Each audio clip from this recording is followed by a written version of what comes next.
So, I discuss the grade 11 levels. Ang word religious and belief system ay isang asignatura o larangan sa pag-aaral na ito ay tumatalakay sa iba't ibang relihiyon at paniniwala sa buong mundo. So, sinusuri nito ang kanilang kasaysayan, paniniwala, ritual, at epekto sa kultura at lipunan.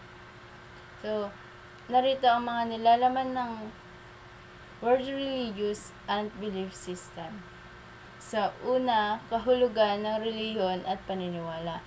So, ang relihiyon ay isang sistema ng pananampalataya at pagsamba sa isang Diyos na mas mataas sa kapangyarihan. So, habang ang paniniwala naman ay mas malawak at maaaring hindi nakabatay sa relihiyon.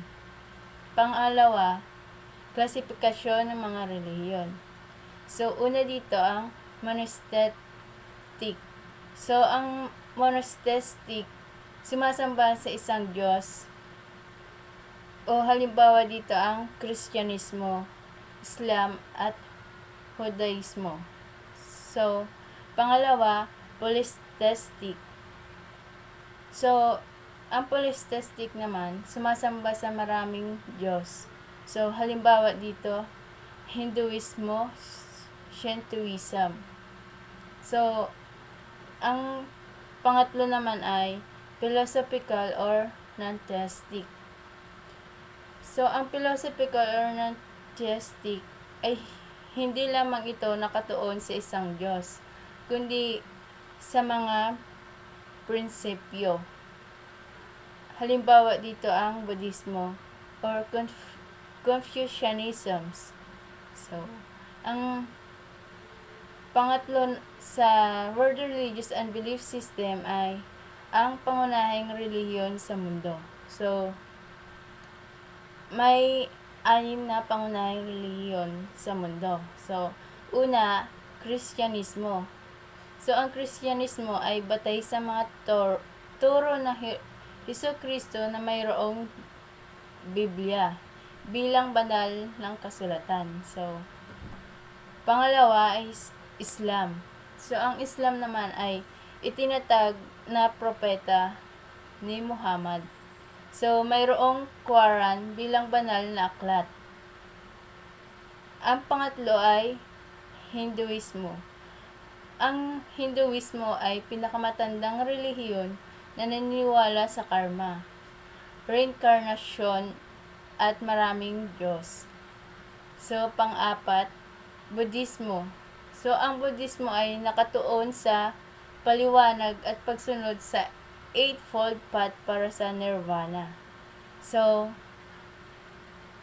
pang-lima, Judaismo. So, ang Judaismo, batay sa mga turo ng Torah, may paniniwala sa isang Diyos at ang pagiging chosen people ng mga Hudyo. So, pang-anim, Sikhismo. So, ang Sikhismo, pinagsamang elemento ng Hinduism at Islam. Itinatag ni Guru Nanak. So, ang pang-apat na world religious and belief system ay indigenous and folk religious. So, ang indigenous at folk religious ay tumutukoy sa mga paniniwala ng katutubong tribo na nakatabay sa kalikasan, espiritualidad, at pagsamba sa ninuno. So, halimbawa, animism at saka shamanism. So, panglima, epekto ng relihiyon sa panlipunan. So, malaking papel ng relihiyon sa kultura, politika at moralidad ng mga tao na may mga positibong epekto tulad ng pagkakaisa at mabuting asal. Ngunit maaari ring magdulot ng alitan kung hindi naintindihan ang pagkakaiba ng paniniwala.